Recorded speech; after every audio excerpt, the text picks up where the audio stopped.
I'm Elizabeth Carter. 3 weeks ago, I buried my only son, Andrew, after a car accident. Then his lawyer gave me keys to our family's country house, the one place Andrew always forbade me to visit. When I finally went there, I discovered he'd been living a double life. There was a woman I'd never met, documents hidden in the walls, and proof that his death was murder. But before I continue, please like this video, subscribe, and activate the notification bell. You won't want to miss what happens next. They say you never truly know someone until they're gone. I used to think that was just something people said at funerals to fill the silence. Now, standing here with dirt under my fingernails and Andrew's favorite tie clutched in my trembling hands, I understand it's a warning. The chapel smelled of lilies and old wood. I hate lilies now. Their sweet, cloying scent will forever mean this. Rows of uncomfortable chairs, hushed voices, and the unbearable weight of finality pressing against my chest like a stone. Andrew looked peaceful in the casket, they said, as if peace had anything to do with a 32-year-old man dying in a car accident on a road he'd driven 1,000 times. His hands were folded across his chest, and I kept staring at them, remembering how those same hands used to help me with groceries, fix my leaking faucet, hold me when his father died. He was so protective of you, Elizabeth, Mrs. Henderson whispered, squeezing my shoulder. Such a good son. I nodded because that's what you do. You nod, you accept casseroles, you let people tell you things you already know because they need to say them more than you need to hear them. But protective doesn't quite cover it, does it? After his father passed, Andrew became something more, a guardian, a wall between me and the world. Sometimes I wondered if he thought I was made of glass. The way he handled everything, decided everything. Don't worry about the house, Mom. I'll take care of it. You don't need to see the bills, Mom. I've got it handled. The country house. No, Mom. You shouldn't go there. Too many memories of Dad. It'll just hurt. I let him. God help me. I let him take control because it was easier than facing the emptiness my husband left behind. Andrew became my entire world. And I became, what? A shadow in my own life. The service ended. People filed past, offering condolences that sounded like static. I watched them go, their relief palpable, grateful it wasn't their son. Their tragedy, their unbearable loss. That's when I noticed him, a man standing at the back, half hidden by the doorway, tall, graying at the temples. Expensive suit, Jonathan Miller, Andrew's lawyer. We'd met once, maybe twice. He wasn't offering condolences or approaching the casket. He was just watching. When our eyes met, something flickered across his face. Not sympathy. Something else. Something that made my skin prickle. He left before I could process it. The cemetery was worse. They lowered my boy into the ground, while a priest recited words that meant nothing. I thought about Andrew as a child, how he used to collect rocks and insist each one had a story. I thought about his first day of school, his graduation, the way he looked at me after his father's funeral and promised, I'll take care of you. Mom, always. He kept that promise. Every single day until he couldn't anymore. Back home, the silence was suffocating. His coffee mug still sat in the sink from his last visit. A jacket hung on the coat rack. The living room felt cavernous without his presence filling it. I collapsed on the couch, finally allowing myself to break. The sobs came from somewhere deep and primal. A mother's grief that has no language, no remedy, no end. In the kitchen, my phone buzzed. A text from an unknown number. Mrs. Carter, this is Jonathan Miller. I have important documents regarding Andrew's estate. May I visit tomorrow? There are matters that require immediate attention. Immediate attention. Even in death. There were things to handle, papers to sign, a life to dismantle piece by piece. I typed back a single word. Fine. Then I sat in the dark, holding Andrew's tie, and wondered how you're supposed to keep living when the person who made you feel safe is gone forever. 3 days after I buried my son, Jonathan Miller arrived with secrets wrapped in legal paper. I'd spent those days in a fog, moving through my house like a ghost haunting her own life. Well-meaning neighbors had stopped coming. The casseroles were stacked in the freezer, untouched. I couldn't remember the last time I'd eaten something that didn't taste like cardboard. The doorbell's ring cut through the afternoon silence like a knife. Jonathan stood on my porch, holding a leather briefcase, his suit immaculate despite the Texas heat. Up close, he was older than I'd thought, maybe 60, with careful eyes that didn't quite meet mine. "Mrs. Carter, thank you for seeing me." His voice was smooth, practiced. "May I come in?" I stepped aside. He moved through my home with the confidence of someone used to being in control, choosing the armchair Andrew always sat in. Something about that felt like a violation, but I was too tired to care. He opened his briefcase with deliberate precision. "I'll get straight to the point. Andrew's estate was quite straightforward, with one notable exception." He slid a document across the coffee table. "The country house." My breath caught that place. The old family property in the hill country. About 2 hours north. My husband had loved it after he died. Andrew had taken it over completely, handling everything, repairs, taxes, maintenance. He'd visit every few weeks, sometimes staying for days. "What about it?" My voice sounded strange, hollow. "It's yours now, free and clear." Andrew left explicit instructions. Jonathan's fingers drummed once against the briefcase. "The deed is in your name. All paperwork is finalized." I stared at the document, my husband's handwriting on the original deed swimming before my eyes. "I don't understand. Andrew always said I shouldn't go there, that it would be too painful, too many memories of his father." "Yes, well," Jonathan shifted, and for the first time, something flickered behind his professional mask. "Andrew had his reasons, I'm sure, but legally it's yours to do with as you please." The way he said it, there was weight there. Meaning beneath meaning. "Mrs. Carter, if I may offer some advice." He leaned forward slightly. "That property is valuable. The market in that area has exploded in recent years. I have clients who would pay handsomely. No questions asked. You could sell it, never set foot there, and have financial security for the rest of your life." "You want me to sell my husband's house?" The words came out sharper than I intended. "I want you to consider what's best for you." His smile didn't reach his eyes. "That house is isolated, difficult to maintain, full of memories that might be better left alone. Sometimes the kindest thing we can do for ourselves is let go." There it was again, that careful emphasis, like he was trying to tell me something without saying it directly. "I'll think about it," I said. "Of course, but Mrs. Carter." He stood, retrieving his briefcase. "If you do decide to visit before selling, please let me know. There are security systems, utilities to consider. I'd hate for you to make the trip unprepared." After he left, I sat holding the deed, running my fingers over the embossed seal. The house had been in my husband's family for 3 generations. Andrew had been born there, spent summers there as a child, and for 5 years he'd kept me away from it. "Too many memories," he'd said. "It'll only hurt you, Mom." But whose pain had he really been protecting me from? That night I couldn't sleep. I kept thinking about Andrew's face the last time I'd mentioned visiting, the way his expression had shuddered, how quickly he'd changed the subject, the way Jonathan's eyes had darted away when I'd asked questions. At 3 a.m, I made my decision. I would go to the house, not to sell it, not to wallow in memories, but because for the first time since my husband died, since Andrew took over everything, I wanted to make a choice that was entirely mine, even if, especially if, it was a choice my son had desperately wanted me never to make. I drove through the dawn, watching the city dissolve into rolling hills and limestone cliffs. The GPS guided me down increasingly narrow roads until I turned onto a gravel driveway I barely remembered. The house appeared through a grove of live oaks, exactly as I remembered. White clapboard, wraparound porch, green shutters faded by sun. Weeds had claimed the flower beds. The porch swing hung motionless in the still air. It looked abandoned. My hands shook as I fitted the key into the lock. The door opened with a groan that echoed through what I expected to be dusty emptiness. Instead, I smelled lavender. The living room was pristine. Sunlight streamed through clean windows onto furniture I'd never seen before. A cream sofa with turquoise pillows, a modern coffee table with a book lying open, face down, as if someone had just stepped away. My heart hammered. "Hello," silence answered.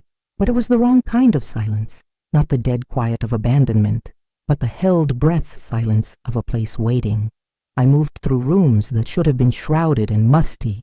The kitchen counter held a clean coffee mug. The dining table had fresh flowers in a vase, wilting but recent, in the hallway. I stopped. A woman's cardigan hung on a hook, rust-colored soft cashmere. I touched it with trembling fingers. It wasn't mine. Wasn't anything I'd ever owned. The bedroom nearly dropped me to my knees.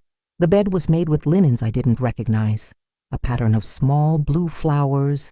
The dresser held photographs in silver frames. Andrew smiling, younger than I'd seen him in years, but he wasn't alone. A girl stood beside him, dark hair catching sunlight, her head tilted toward his shoulder. I'd never seen her before in my life. The closet held more impossibilities. Women's clothes in sizes too small for me. Jeans, sweaters, summer dresses, a pair of hiking boots worn at the heels, each item a piece of a life I knew nothing about. My vision blurred. I stumbled backward, catching myself against the doorframe. Andrew had built a home here, a real home, occupied and loved, and he'd hidden it from me completely. The betrayal cut deeper than grief. All those weekends he'd said he was checking on the house, all those supplies he'd bought, the way he'd deflected every question. He'd been protecting a secret, someone's secret. I found the attic stairs behind a door I thought was a closet. Each step creaked under my weight, announcing my intrusion. The air grew warmer, sick with dust and old wood. Boxes lined the walls, neatly labeled in Andrew's handwriting. Winter clothes, books, kitchen, normal things. But in the corner, beneath a loose floorboard, I discovered only because my foot caught on it, was a leather journal, my son's journal. I sat on the dusty floor and opened it with shaking hands. His handwriting filled the pages, familiar loops and crosses that made my throat tighten. June 3rd. Emily arrived today, frightened and exhausted. I promised her she'd be safe here. I don't know what I'm doing, but I know it's right. Mom would understand if I could tell her, but I can't. Not yet. Maybe not ever. July 15th. She's laughing again. It's been 3 weeks and color is coming back to her face. This house feels alive with her here. I wish I could share this with Mom, share Emily with her, but the less Mom knows, the safer she is. August 22nd. Today, Emily said she trusts me completely. I made her a promise. Whatever happens, she'll always have this place. No one will take it from her, Emily. The girl in the photographs, the owner of the rust-colored cardigan, the hiking boots, the life my son had built in secret. The last entry was dated 2 days before Andrew died. They know I've been digging. Jonathan called again, trying to sound friendly, asking questions. I'm not afraid for myself, but Emily and Mom. God, if they knew about Mom, I have to keep them separate. Keep them safe. The less they know about each other, the better. My hands trembled so violently I nearly dropped the journal. Andrew hadn't been keeping me away to protect me from memories. He'd been keeping me away to protect me from something far more dangerous. I spent that night in the house, unable to leave, reading the journal by lamplight. I pieced together fragments of a story I should have known. By morning, my eyes burned and my coffee had gone cold 3 times. The knock came just after 9. Through the window, I saw her, the girl from the photographs, standing on the porch with her arms wrapped around herself despite the heat, dark hair pulled back, worn jeans, eyes red-rimmed and haunted. I opened the door. We stared at each other across the threshold. You're Elizabeth, her voice cracked. I'm Emily Torres. I stepped back. You should come in. She moved like someone entering a beloved place that had become foreign. Her fingers trailed along the wall, the back of the sofa. When she reached the mantel and saw the photographs still there, she made a sound between a laugh and a sob. I didn't know if you'd remove them, if you'd hate me. I don't know you enough to hate you. I kept my voice steady. But I'd like to understand. She turned and I saw my son's compassion reflected in her eyes. Andrew saved my life. Not dramatically, no one was chasing me with a gun. But my family. She swallowed hard. The Torres family owns half the commercial real estate in Southern California. We're in magazines, society pages. We look perfect. But you're not. My father built his empire on other people's backs. I found out things, contracts, deals, people who got hurt. When I confronted him, he locked me in our house, said I was having a breakdown, that I needed help. Her laugh was bitter. I escaped during a charity event, took a bus as far as my cash would go. That's when I met Andrew. She moved to the window, staring out at the oak trees. He was at a diner in Austin. I was crying into cold coffee, nowhere to go. He sat down and asked if I was okay, not like he wanted something, just like he actually cared. We talked for hours. When I told him I had nowhere safe to go, he gave me the key to this place. Just like that. He said his mother's house was empty, that I could stay until I figured things out. He'd check on me, bring supplies. He never asked for anything, never made me feel like I owed him. Tears slipped down her cheeks. He let me be human again. I thought about Andrew coming home from his weekend trips. How he'd seemed lighter somehow. How long? 8 months. He was teaching me to be independent, how to manage money, apply for jobs under a different name, build a life. He said when I was ready, truly ready, I could leave, but I never wanted to. She looked at me directly. I loved him, Mrs. Carter, not romantically. It wasn't like that. He was my brother, my protector, my family. The word hit me harder than I expected. He never mentioned you. He said it was safer, that his mom had been through enough and didn't need to worry about some runaway girl with a powerful family looking for her. Emily's voice dropped. He was protecting both of us, from each other, from my family, from I don't know what. But in those last weeks, something changed. He was tense, worried. He'd spend hours on his laptop making phone calls. He told me to be careful, to stay inside, to not answer the door. Did he say why? No, but I heard him arguing with someone on the phone. He said, "You're not getting away with this, I have proof." Then he saw me listening and hung up. She wiped her eyes. 3 days later, you buried him. The pieces shifted, forming a picture I didn't want to see. You think his accident wasn't an accident. I think Andrew found out something dangerous, and I think someone killed him for it. We stood in my son's secret sanctuary. 2 women he'd died trying to protect, finally meeting over his grave. Outside, a car drove slowly past the house. Too slowly, Emily noticed it too. Her face went pale. "We need to be careful," she whispered. "If they know about this place, if they know about you." She didn't finish, but she didn't need to. We were already in danger. Emily stayed. We didn't discuss it. She simply moved back into the bedroom she'd occupied for 8 months. And I took the guest room. The house absorbed us both. 2 survivors clinging to the wreckage of Andrew's life. The first few days were awkward. We circled each other like strangers at a funeral, united by loss, but separated by everything else. She knew a version of my son I'd never met. I knew the child she'd never seen. He hated mushrooms, I said one morning, watching her cook, since he was 6. Refused to touch them. Emily looked up from the stove. He ate them here. Said I made them differently, that they tasted better when someone cooked with love. She paused. He talked about your cooking constantly. Said no one made pot roast like you. These small exchanges became our bridge. I showed her photos of Andrew as a boy, gap-toothed and wild-haired. She told me about the night he'd stayed up until dawn helping her practice interview skills, how he'd celebrated when she got her first job offer. "He was so proud of you," I said. "He was worried about you," she replied. "Said you'd been alone too long, that he wished he could help you move forward." The irony was sharp. Andrew had helped Emily build a new life while keeping us apart. But grief makes strange companions. By the end of the first week, we'd fallen into a rhythm. Emily cooked, I cleaned, she worked on her laptop, remote data entry under a borrowed name.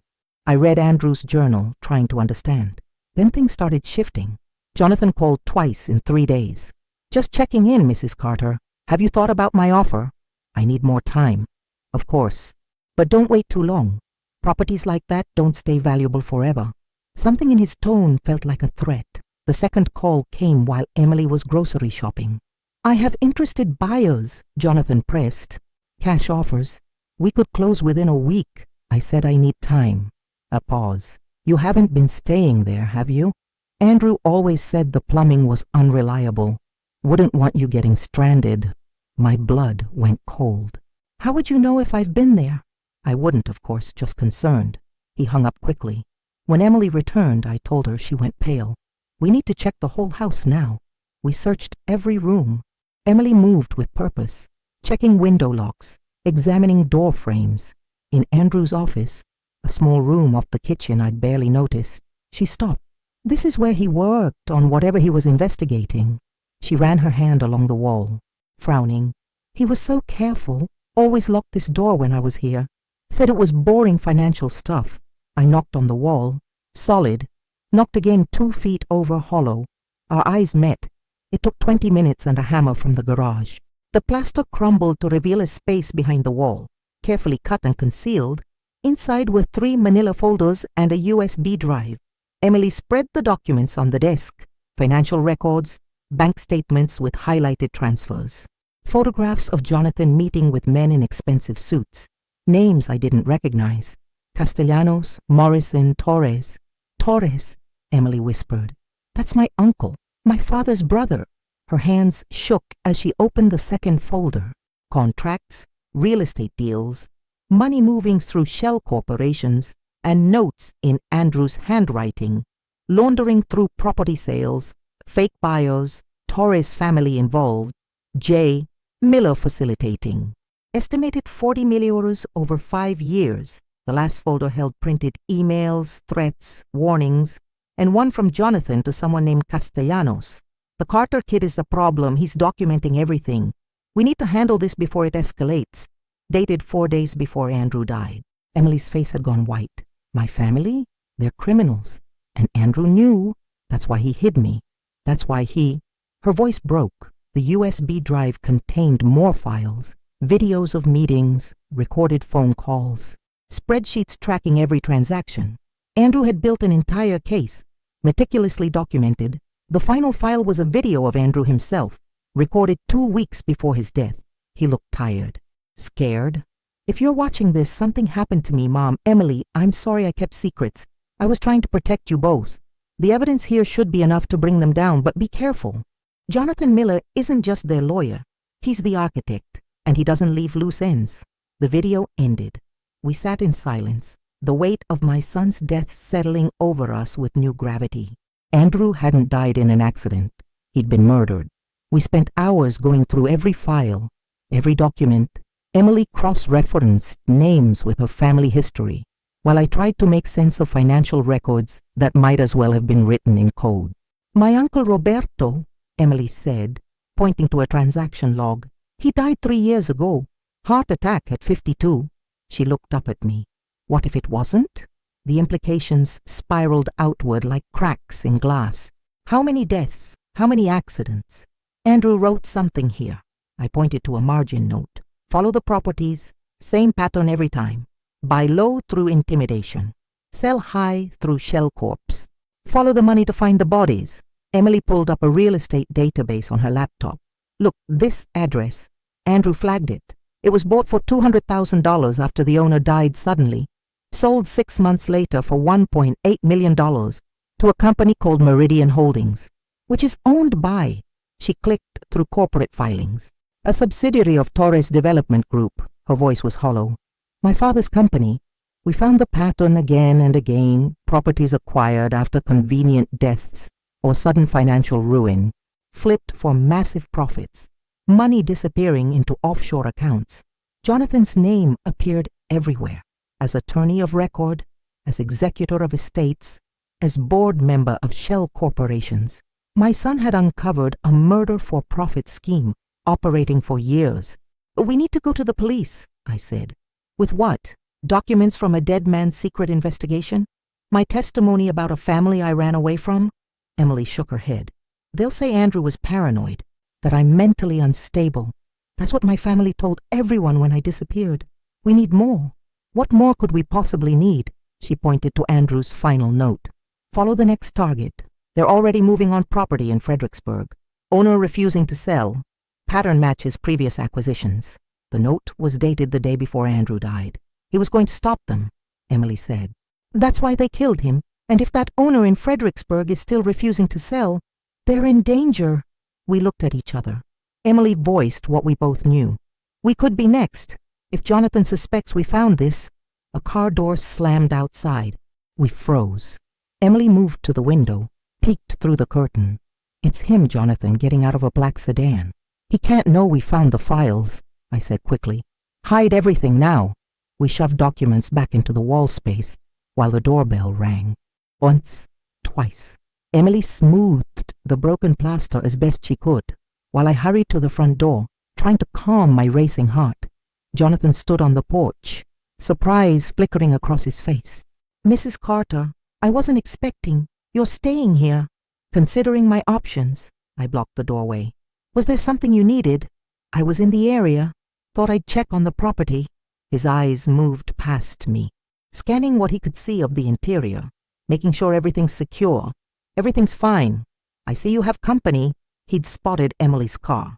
Not alone then. A friend helping me sort through things. I forced a smile. Was there anything else?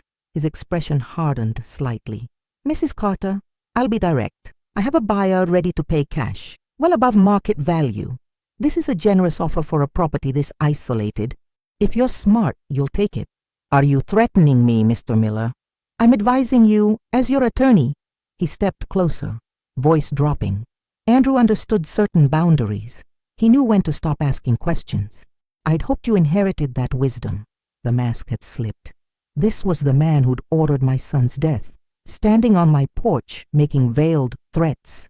I'll consider your advice, I said coldly. Now, if you'll excuse me. I closed the door in his face. Through the window, I watched him return to his car, making a phone call before driving away slowly. Emily emerged from the office, face pale. He knows, maybe not exactly what we found, but he knows we're looking. Then we need to move faster. I pulled out my phone. Andrew mentioned Fredericksburg. We need to find that property owner before Jonathan does. And then what? I thought of my son, 22 years old, standing at his father's grave, promising to protect me. I thought of all the ways I'd let others make my decisions, run my life. Then we finished what Andrew started. Emily found the property in 30 minutes. Fredericksburg, 15 acres, historic farmhouse. Owner is Margaret Schultz, 78.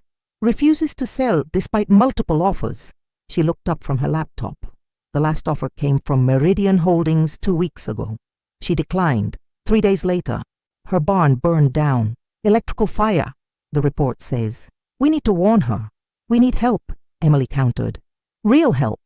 Someone with authority who will actually listen.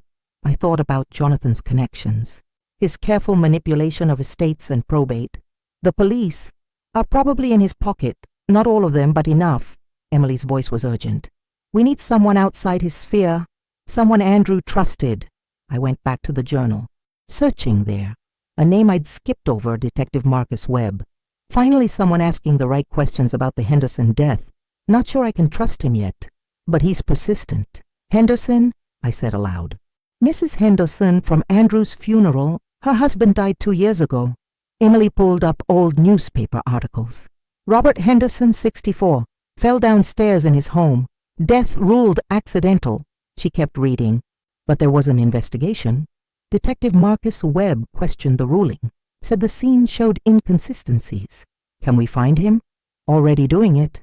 Her fingers flew across the keyboard.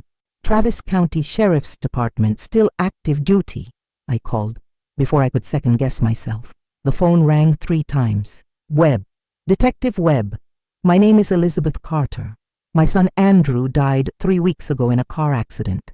I have reason to believe it wasn't an accident. Silence then. Andrew Carter, I remember. I'm sorry for your loss. Another pause. What's changed? I found evidence. He was investigating financial crimes. Murders disguised as accidents. I think he found something that got him killed. Mrs. Carter, these are serious allegations. Who exactly do you think killed your son? His attorney, Jonathan Miller. The silence stretched longer this time. Where are you right now? The family property, Hill Country. Don't leave. Don't talk to anyone else. I'll be there in 2 hours. He hung up. Emily was already packing the documents into a bag. If Webb's legitimate, we just bought ourselves protection. If he's not, we're dead anyway.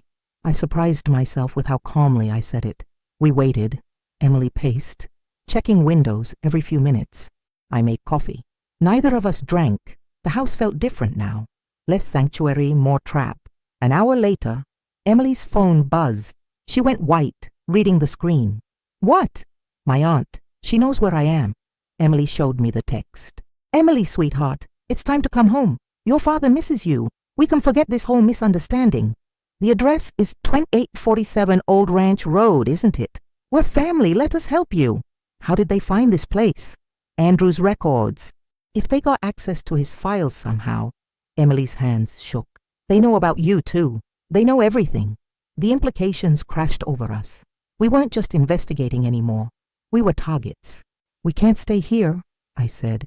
We meet Webb somewhere public, get the evidence to him, and a car engine outside. But it wasn't Webb's arrival time yet. Through the window, I saw a black SUV pulling into the driveway. 2 men got out, dressed like businessmen but moving like predators. One spoke into a phone. "Back door," Emily whispered urgently. "Now!" We grabbed the evidence bag and ran. Behind us, I heard the front door slam open. No knock, no warning. They'd come to eliminate the problem quietly. We reached Emily's car and I drove, hands shaking on the wheel, while Emily called Webb. "They're here," she gasped. "Men at the house. We're heading toward town." "Stay in public places," Webb ordered. "Shopping centers, restaurants, somewhere with cameras and witnesses. Text me your location. I'm already moving." We pulled into a busy grocery store parking lot. Emily was crying, trying to hide it. I reached over and gripped her hand. "Andrew protected you for 8 months," I said. "Now it's my turn." She looked at me, really looked, and something shifted between us. Understanding, maybe, or just the recognition that we only had each other now. My phone rang. "Jonathan." "Mrs. Carter, I think we need to have an honest conversation. You've stumbled into something you don't understand." "I understand perfectly. You murdered my son." His laugh was cold. "Strong accusations require strong proof, and proof has a way of disappearing, as do people who make poor choices. Is that a threat?" "It's a fact. Ask Emily's family. They understand consequences." He paused. "I'm offering you one chance. Return what you took, sign over the property, and walk away. Otherwise, you'll have a very unfortunate accident just like Andrew." He hung up. 30 minutes later, Detective Webb arrived. Detective Marcus Webb was nothing like I expected. Mid-40s, weathered face, eyes that had seen too much and believed too little. He met us at the grocery store cafe, deliberately choosing a table with clear sight lines to the exits. "Show me what you have." We spread Andrew's evidence across the table, carefully, aware of the families shopping around us, the normalcy that felt surreal. Webb examined each document with a professional detachment that made me want to scream. This was my son's life's work, his death warrant. "This is substantial," Webb said finally. "Your son was thorough. But Mrs. Carter, this implicates people with serious resources. The Torres family alone has connections to 3 governors and half the state legislature. So you won't help us," Emily said bitterly. "I didn't say that." Webb pulled out his own folder. "I've been tracking suspicious deaths and property transactions for 2 years. Andrew contacted me 6 months ago. We were supposed to meet the week he died." My breath caught. "He was bringing this to you. He wanted protection for both of you first. Said he wouldn't move forward until he knew you were safe." Webb looked at me. "He loved you very much, Mrs. Carter. Everything he did was to protect you." The words cut deeper than any accusation of Andrew's secrecy could have. "Can you arrest Jonathan?" I asked. "Not yet. I need something concrete linking him directly to Andrew's death. What you have here proves fraud, money laundering, probably conspiracy to commit murder, but proving he ordered the hit on your son." Webb shook his head. "I need more." "Then we get more." Emily's voice was steady now. "Resolved. We record him, get him to confess." "That's dangerous," Webb warned. "Everything's dangerous now." She looked at me. "Andrew died protecting us. We can honor that by finishing what he started. Or we can run and let his death mean nothing." I thought about a lifetime of letting others make my decisions. My husband, then Andrew, then grief itself. I'd spent years being protected, controlled, kept safe in a cage of good intentions. "We do it," I said. "Tell us how." Webb spent an hour explaining. The plan was simple, dangerously so. I would call Jonathan, say I wanted to sell, arrange a meeting at the house. Emily would hide, recording everything. Webb would be nearby with backup ready to move. "He'll be suspicious," Webb said. "You need to sell it. Make him believe you're scared and giving up." "I am scared," I admitted. "That part won't be hard." That night, we returned to the house with Webb's team doing a security sweep first.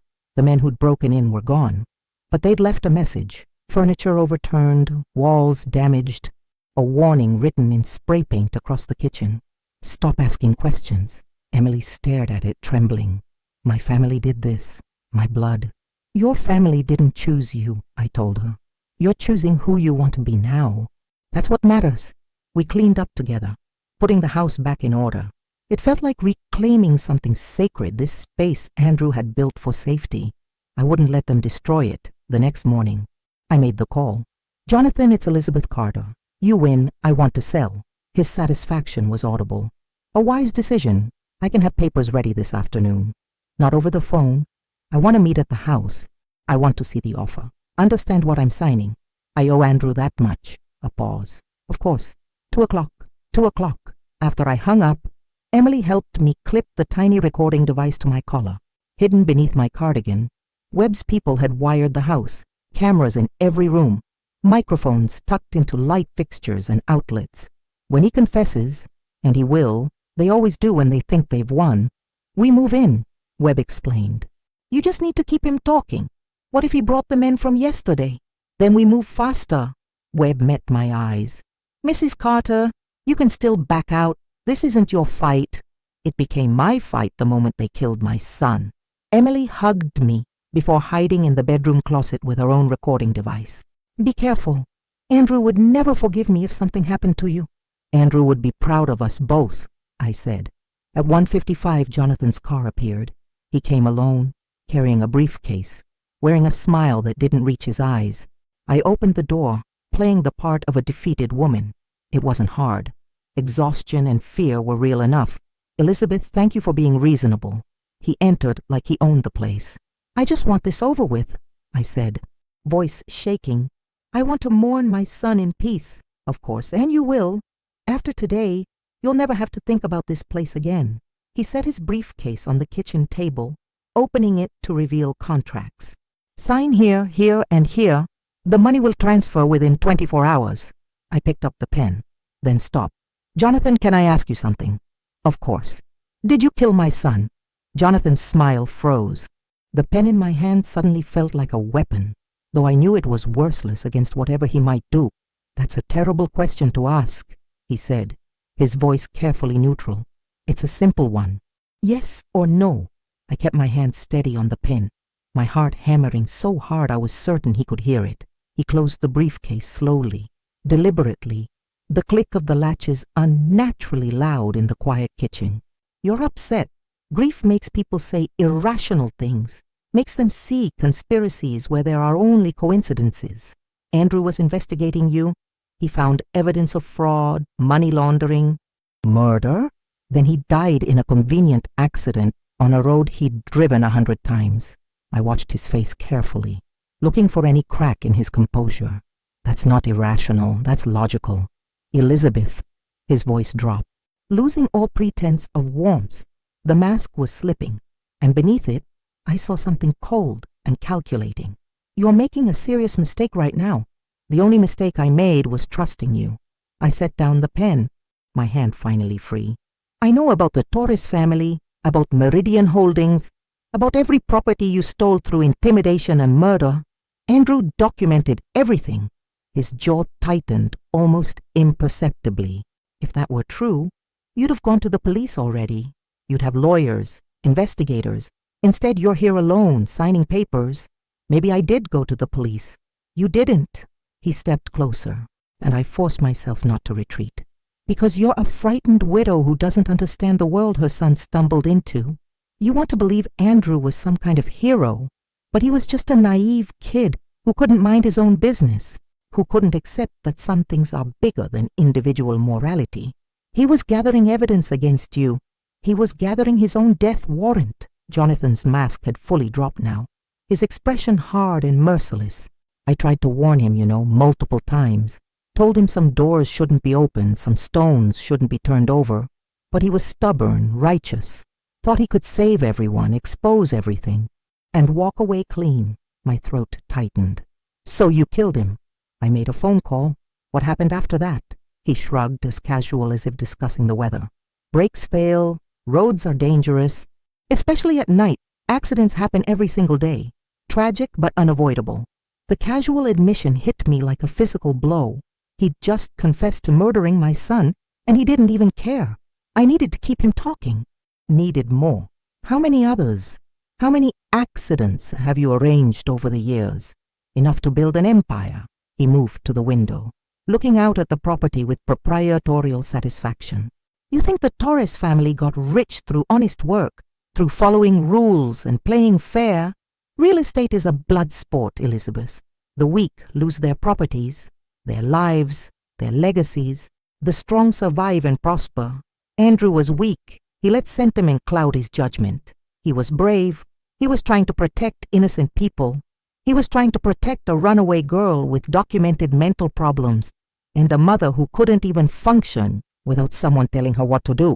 Jonathan turned back to me, his eyes scanning the room slowly. Speaking of which, where is Emily, by the way? I know she's been staying here playing house in your son's little sanctuary. Gone far away from you and your associates. Unlikely. She has nowhere else to go. Her family wants her back, and she's terrified of them. She's probably listening right now, hiding somewhere close. He raised his voice slightly. Emily, your family wants you home. They're worried about you, they miss you, your father especially. He's very concerned about your well-being. The silence stretched. I prayed Emily would stay hidden, stay quiet. Let the recording devices do their work. They're not worried, I said, drawing his attention back. They're afraid of what she knows, afraid she'll testify against them. Smart girl, you're learning. His smile was predatory. She knows exactly how her family operates. That's why she ran. But running only works if you disappear completely, change your identity, never look back. Unfortunately for Emily, she got attached to Andrew, to this place, to the fantasy of safety. Attachment makes you vulnerable. He pulled out his phone, and my stomach dropped. What are you doing? Solving a problem. He dialed, waited. Yes, it's me. She's here. Both of them. The mother and the Torres girl. Come to the property now and handle it. Clean, no evidence. He paused, listening. I don't care how you do it. Make it look like the grief-stricken mother couldn't cope. Took the disturbed girl with her. Murder-suicide. Tragic end to a tragic story. He ended the call. My blood turned to ice. What did you just do? Ended a complication, you see, Elizabeth. I gave you a genuine chance. Multiple chances. Actually, sell the house, take the money, forget everything Andrew found. Live out your remaining years in comfortable ignorance. But you had to play detective with your son's little girlfriend. Had to go digging through things that don't concern you. She wasn't his girlfriend, wasn't she? 8 months living together in secret. Him visiting constantly, bringing her gifts, protecting her. His smile was cruel, designed to wound. You really didn't know him at all, did you? 8 months of secrets. 8 months of a life he kept completely hidden from you. That must hurt worse than his death. He was protecting her from monsters like you. He was playing house with a girl young enough to be his sister while systematically lying to his mother's face. But sure, call it protection if it helps you sleep at night. Call it heroism. Whatever narrative you need to avoid facing the truth. That your son shut you out of his real life because he didn't trust you to handle it. Rage burned through my fear, hot and cleansing. You're trying to manipulate me, to make me doubt him, doubt everything. It won't work. I'm telling you uncomfortable truths. Andrew wasn't the saint you've constructed in your grief. He was a man with secrets, making questionable choices, inserting himself into dangerous situations that weren't his concern. He was reckless, and recklessness has consequences. Stopping murderers was absolutely his concern. It should be everyone's concern. And look where it got him. Jonathan checked his watch with exaggerated patience. My associates will be here in 5 minutes. You should have taken my offer. Elizabeth should have signed those papers and walked away wealthy and alive. Now you'll have the same accident Andrew did. You and Emily both. Such a tragedy. Grief-stricken mother and disturbed young woman. Dying together in a house full of painful memories. The media will eat it up. You won't get away with this. I already have. I've been getting away with it for 15 years. He laughed, genuine amusement in his eyes. Who's going to stop me? You. You couldn't even pay your own bills without Andrew's help. Couldn't make a single decision without him approving it first. You're nothing without someone stronger making choices for you. The bedroom door burst open. Emily stood there, phone held high, recording everything. Her face was pale but determined, tears streaming down her cheeks, but her hand steady. But she's not alone, Emily said, her voice stronger than I'd ever heard it. Jonathan's expression transformed into something murderous. "Emily Torres, how touching. Your father sends his regards and his disappointment. My father can rot in hell with you and everyone like you. Brave words from a dead girl walking." He lunged toward her, surprisingly fast for a man his age, but he'd barely taken 2 steps when the front door crashed open with explosive force. Detective Webb burst in first, weapon drawn, 4 uniformed officers behind him fanning out to cover the room. "Jonathan Miller, freeze. You're under arrest for conspiracy to commit murder, fraud, racketeering, and the first-degree murder of Andrew Carter." Jonathan froze mid-step, his face cycling through shock, rage, and finally cold calculation. He lunged for Emily anyway, perhaps thinking he could use her as leverage. Webb moved faster, tackling him to the ground with professional efficiency. The briefcase went flying, contracts scattering across the floor like oversized confetti. "You have nothing," Jonathan snarled as 2 officers wrenched his arms behind his back and cuffed him. "This is entrapment, illegal recording. It'll never hold up in court." "This is justice," Webb said calmly, hauling him to his feet. "And we have your confession on 6 different recording devices, plus phone records of you ordering a hit on these 2 women approximately 3 minutes ago. My team intercepted your associates half a mile down the road. It's over, Miller. Completely over." They dragged him toward the door, and he thrashed against their grip, all composure gone. "You think this changes anything? The Torres family will bury you. I have friends in every—" "Your friends are being arrested as we speak," Webb interrupted. "Coordinated raids across 3 states. Your entire network is coming down." As they loaded him into the police car outside, Jonathan's eyes found mine through the window. For just a moment I saw something that might have been fear. Then the door slammed shut and he was gone. Emily collapsed into the nearest chair, her whole body shaking violently. I wrapped my arms around her, both of us trembling with adrenaline and the aftermath of terror. She buried her face against my shoulder and sobbed. Great, heaving sobs that seemed to come from somewhere deep and long suppressed. "We did it," she whispered between sobs. "Andrew, we did it. We finished what you started." I held her tighter, my own tears finally coming. Through the window, I watched them drive Jonathan away. Webb came back inside, his expression grim but deeply satisfied. "That was incredibly reckless and incredibly brave," he said, looking between us. "Your son would be proud. Hell, I'm proud, and I barely knew him. For the first time since Andrew died, since I'd stood over his casket, wondering how to survive the next minute, I felt something other than crushing grief. I felt powerful. I felt vindicated. I felt finally like myself. 6 weeks later, I stood in a courtroom that smelled of old wood and recent fear, watching Jonathan Miller receive the reckoning he'd avoided for 15 years. He'd aged dramatically in custody, the careful polish stripped away to reveal something hollow and brittle underneath. His expensive suit hung slightly loose.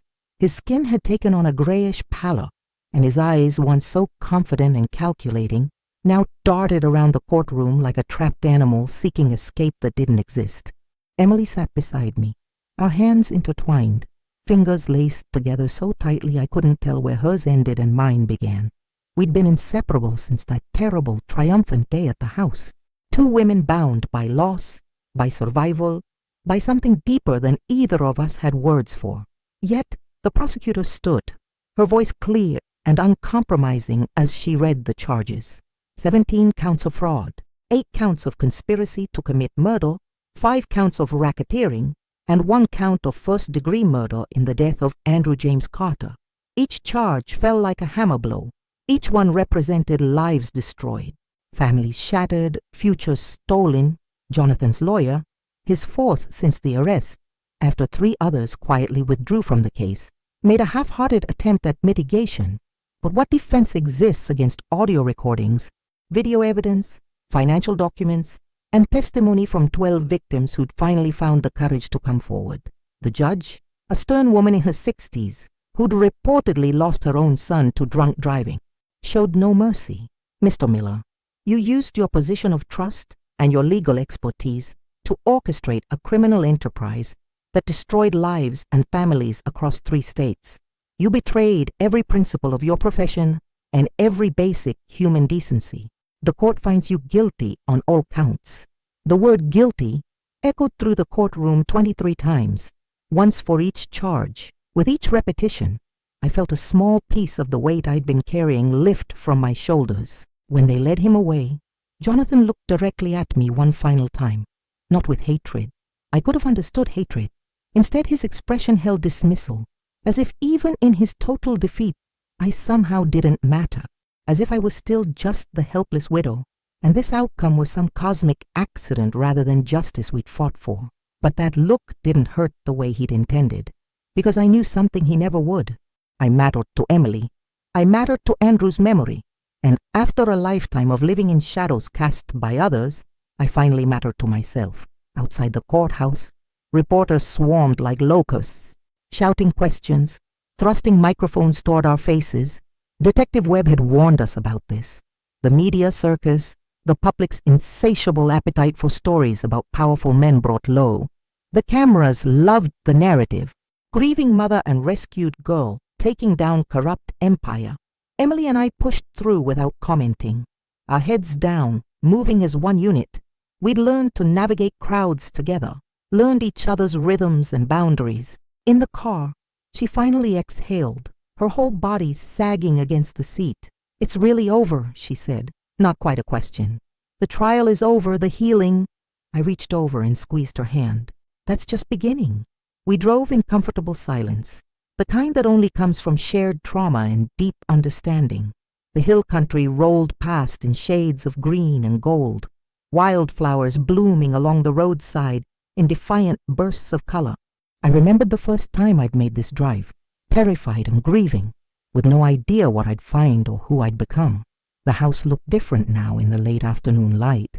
We'd spent weeks repairing the damage from the break-in, painting over the threatening messages, reclaiming the space Andrew had built. Emily had planted a garden, wildflowers that Andrew had loved as a child, vegetables neither of us knew how to grow but were determined to learn. The porch swing moved gently in the breeze, and wind chimes I'd hung last week sang their metallic song. Inside, the transformation was even more complete. Emily's artwork hung on the walls, abstract pieces that somehow captured both pain and hope. Photographs of Andrew at every age covered an entire wall. Gap-toothed child, awkward teenager, the thoughtful man who died too young. My grandmother's quilts, retrieved from storage, covered the furniture. Books we'd both been reading lay scattered on tables, their pages dog-eared and annotated. It was becoming ours, not as individuals, but as something we'd built together from the ashes of tragedy. A home, but also a headquarters. A refuge, but also a launching point. "I got the job offer," Emily said, settling onto the couch and pulling her knees up. "The marketing firm in Austin. They want me to start next month. Good salary, benefits, room for advancement." "That's wonderful." I meant it, even as my heart contracted at the thought of losing her, of these rooms becoming empty again. "It's only 40 minutes away. I could still stay here on weekends if—" She looked at me uncertainly, vulnerable in a way she rarely let herself be. "If you wanted company, if you wouldn't mind." "I'd like that very much." I sat beside her, close enough that our shoulders touched. "This is your home, Emily, for as long as you want it to be." She leaned her head against my shoulder, and we sat like that for a long moment, comfortable in the silence Andrew had left behind. His journal lay on the coffee table. I still read it sometimes, learning about the son I'd missed knowing fully. But I was also learning to forgive myself for that, to understand that Andrew's secrets weren't about distrust, but about love expressed imperfectly by someone doing his best with impossible choices. "I found something," Emily said eventually, sitting up and pulling a folder from her bag. "In the last of Andrew's files, the ones Detective Webb returned to us last week. Another investigation, incomplete. A pattern of missing persons connected to a real estate development in El Paso." I took the folder, scanning pages of notes in my son's familiar handwriting. Names, dates, connections drawn between seemingly unrelated disappearances. Questions he'd never had the chance to answer, leads he'd never had the opportunity to follow. "He was going to look into this next," Emily continued, her voice soft, "before everything happened. Before Jonathan decided he was too much of a threat, before my son's investigation ended with staged brake failure on a dark road, before his life was stolen to protect guilty men, I spread the documents across the coffee table. Studying them, 5 people missing over 3 years, all connected to a single development project, all had refused to sell their properties, all had vanished without a trace, declared runaways or voluntary disappearances by police who hadn't looked closely enough. We could finish it, I said slowly, the idea forming even as I spoke. Continue what Andrew started. Give these families the answers he would have found. Emily's eyes met mine, and in them I saw hope mixed with something deeper. Partnership, perhaps, or purpose, or family, redefined on terms we were still discovering. Are you sure? It could be dangerous. We barely survived last time. Everything worth doing is dangerous, I smiled, surprising myself with how natural it felt. Besides, I'm tired of being protected. Andrew taught me that, even if he didn't mean to. Protecting me kept me small, kept me powerless. I won't live like that anymore. What about the Torres family? Emily's voice dropped. They tried to contact me again yesterday, my Uncle Roberto's widow, claiming she wants to rebuild family connections, like they didn't try to have me killed. What did you tell her? That I'm testifying against every single one of them when their trials start. That the family I choose is worth more than the one I was born into. She looked at me. I meant it. You're my family now, Elizabeth. The only family that matters. My throat tightened with emotion. Then we do this together. We finish Andrew's work, and we do it the right way. Carefully, legally, with Detective Webb's guidance. We spread the files across the coffee table. 2 unlikely investigators bound by love for a man who'd brought us together in death. The sun streamed through the windows, warming the room Andrew had built as a refuge. Now it would be something more. A base, a home, a place where justice began. Where do we start? Emily asked, pulling out her laptop. I picked up the first page of Andrew's notes, his handwriting clear and determined. We start by contacting the families, by asking the questions he would have asked, and we don't stop until we find answers, no matter how long it takes or where it leads us. Emily reached over and squeezed my hand. He'd be proud of you, of us, of who we're becoming. I know. And for the first time since I'd buried my son, I felt him with me, not as grief or absence, but as a presence guiding us forward, not protecting us from the world, but trusting us to navigate it ourselves. Outside, the wildflowers swayed in the Texas wind, their colors bright against the darkening sky. Inside, 2 women who'd survived the worst began planning their next move, spreading maps and documents across every available surface, calling Detective Webb to arrange a meeting. Andrew's legacy wasn't just in the evidence he'd gathered or the criminals he'd helped expose. It wasn't even in the justice we'd won in his name. It was in teaching us that protection isn't about keeping people in the dark, isn't about making choices for them to keep them safe. It's about giving them light to find their own way forward. It's about trusting them to be strong enough to walk into that light, even when the path is uncertain and dangerous. As darkness fell outside, and we worked by lamplight, I thought about the woman I'd been just 2 months ago, passive, controlled, living in the shadow of others' decisions. That woman was gone, transformed by fire into someone I was still getting to know, someone who chose her own path, someone who fought for justice, someone who finally was free.